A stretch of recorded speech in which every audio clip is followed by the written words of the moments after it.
Morning everyone, welcome back to my channel Shubhapriya কৃষ্ণের আর একটা নতুন ব্লগে তোমাদের অনেক অনেক স্বাগত। এখন বাজে সকাল 10টা। ব্লগটা এখন থেকে স্টার্ট করলাম তোমাদের সাথে নিয়ে। আজকের ঘুম থেকে উঠতে বেশ অনেকটাই বেলা হয়ে গেছে। ছেলেকে স্কুল পাঠিয়ে তারপরে ভিডিও শুরু করলাম। আর আজকের ভিডিওটা কিন্তু অনেকটাই ছোট। আই হোপ একটু ধৈর্য সহকারে তোমরা দেখবে।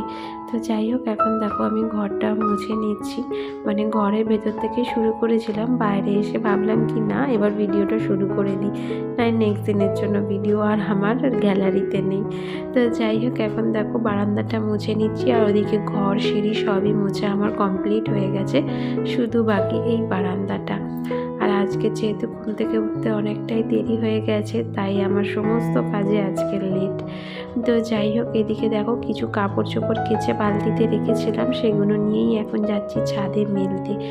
আর কি বলবো, ছাদে এত সুন্দর একটা সোনালি রোদ্দুর, যেটা মানে ছাদে না গেলে বুঝতে পারবে না। চলো তোমাদের একবার দেখাই, এত সুন্দর বাইরে রোদ্দুর, আর তার সঙ্গে চলছে হালকা হালকা ঠান্ডা হাওয়া।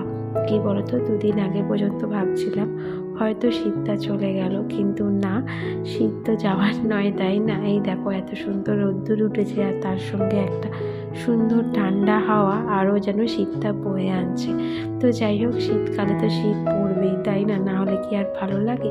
আর আমাদের দেশে তো সমস্ত কিছুই বিলুপ্ত হয়ে যাচ্ছে আস্তে আস্তে। কোন দিন দেখবো শীতটাই একদম গায়েব হয়ে গেছে। তো যাই হোক, আজকের কাপড় চোপড় সেই রকম নেই, মাত্র কয়েকটা দু একটা হাতে গোনা কাপড়। আর আজকের ছেলের পাঞ্জাবিটা একেবারে ধুয়ে মেলে দিলাম। আর এটা না ইস্ত্রিও করতে দিতে হবে, জানো তো। আগের বার যখন পরেছিল তখন বিনা ইস্ত্রিতেই ধুয়ে কেচে তুলে রেখেছিলাম, কিন্তু এবারটা না, যেহেতু কেচে দিয়েছি তো অবশ্যই ইস্ত্রি করে তাহলেই তুলে রাখবো, না হলে কেমন একটা হয়ে থাকে, পরলে আর ভালো লাগে না। আর যেহেতু এখন ছোট, ওকে যা পরাই ও পরে নেয়, কিন্তু বড় হলে তো যখন বুঝতে শিখবে তখন তো কোনোভাবেই আয়রন ছাড়া জামা কাপড় পরবে না। বন্ধুরা, তোমরা কোথা থেকে আমার ভিডিও দেখো অবশ্যই কমেন্ট করে জানিও। আর আমার ভিডিওর কোনো অংশ যদি তোমাদের একটু ভালো লেগে থাকে, অবশ্যই একটা লাইক শেয়ার অ্যান্ড কমেন্ট করে আমার এই ছোট্ট চ্যানেলটাকে একটু এগিয়ে নিয়ে যেতে সাহায্য করো। আর এই যে দেখো, এসে এখন দুপুরে রান্নাটাও বসিয়ে দিয়েছি। আজকে সেরকম কিছুই রান্না করব না, ডাল করব, আর তার সাথে এই যে টমেটোর চাটনি, আর ভাতের মধ্যে আলু সিদ্ধ আর ডিম সিদ্ধ দিয়ে দেবো। ব্যাস, এই হচ্ছে আজকের আমাদের দুপুরের লাঞ্চ।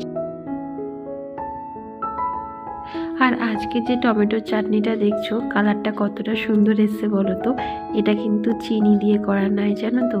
ফ্রিজে একটুখানি গুড় ছিল, তো সেটা দিয়ে আজকে চাটনিটা করেছি। তোমরা যারা যারা গুড়ের চাটনি খেয়েছো তারা নিশ্চয়ই জানো যে গুড়ের চাটনি কতটা টেস্টি লাগে। আমার বরের না খুব পছন্দ, জানো তো। তো যাই হোক, ওইদিকে চাটনিটা নামিয়ে এদিকে একটু মুসুরির ডাল বসিয়ে দিচ্ছি। তার জন্য দিলাম দেখো একটু রসুন, তার সঙ্গে তেজপাতা আর পাঁচফোড়ন। আর শুকনো লঙ্কাটা আমি অ্যাভয়েড করলাম, এর বদলে আমি একটা কাঁচা লঙ্কা দিয়ে দেবো পরে, যেহেতু আমার ছেলে খাবে, তো সেই কারণেই লঙ্কার পরিমাণটা আমি কমিয়ে দিই।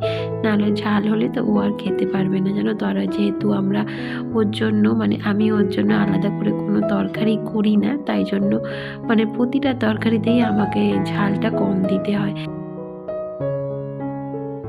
মুসুরির ডালটা যখন ফোটে তখন দেখবে কি সুন্দর একটা গন্ধ বেরোয় পাঁচফোড়নের, তো বেশ ভালো লাগে, জানো তো। আর যেহেতু রসুন পেঁয়াজ দেওয়া, ভাজলে তো আরও সুন্দর একটা মিষ্টি গন্ধ। তো যাই হোক, ওইদিকে ডালটা বসিয়ে এখন আমি আমার মাথাটাকেও আঁচড়ে নিচ্ছি, কারণ স্নান করেছিলাম বন্ধুরা, কিন্তু রান্নাঘরে যেহেতু চলে গেছিলাম, তাই জন্য না আর চুলটা মানে আঁচড়ানো হয়নি। আর এত পরিমাণে হেয়ার ফল হচ্ছে যে বলার মতো নয়। আর ভিজে চুল আঁচড়ালে জানি খুবই হেয়ার ফল হয়, কিন্তু আবার কি বলতো, বেশিক্ষণ যদি আমি এইভাবে ভিজে চুল রেখে দিই তাহলে আবার কাকের বাসার মতো হয়ে যায়। তাই জন্য ভিজে অবস্থায় আমি চুলটা আঁচড়ে নিই। তো কিছুদিন আগেই চুলটা কাটিং করেছিলাম, তোমাদের সাথে আর শেয়ার করা হয়নি সেই ভিডিওটা। আসলে কি বলতো, যখন সেলুনে যাই, সেলুনে প্রচুর পরিমাণে ভিড় থাকে, তো আর সেই কারণে না ভিডিও বানাই না। আর যেহেতু আমি বাইরের কোনো ভিডিও বানাই না, মানে ভিডিও আমি করি না বাইরের, কারণ আমার ভীষণ পরিমাণে লজ্জা লাগে। কারণ কি বলতো, মানে এসে দেখে না, তো সেটা আমার একটু ইরিটেশন ফিল হয়, তাই জন্যই বাইরের ভিডিও বানাই না। তো যাই হোক, এখন বাজে দুপুর 2:30, ভিডিওটা আবার শুরু করলাম। আর এখন দেখো ভাত খাওয়ার বাসনগুলোকেও এক এক করে ধুয়ে নিলাম। আজকে যেহেতু রান্নাবান্নার ঝামেলা ছিল না, তাই খুব তাড়াতাড়ি ভাত টাত খাওয়া হয়ে গেছে আমাদের। আর এই যে ড্রামটা দেখছো, এর মধ্যে ছিল কয়েকটা পাঁপড়। তো পাঁপড় বেশি দিন রেখে দিলে দেখবে কৌটোর ভেতরে একটা কেমন গন্ধ মতো হয়ে যায়। তাই জন্য আজকে যেহেতু পাঁপড়টা শেষ হয়ে গেছে, তাই ভাবলাম কৌটোটাও একেবারে ধুয়ে নিই। তো আজকের ভিডিওটা এখানেই শেষ করলাম, আবার দেখা হবে নেক্সট।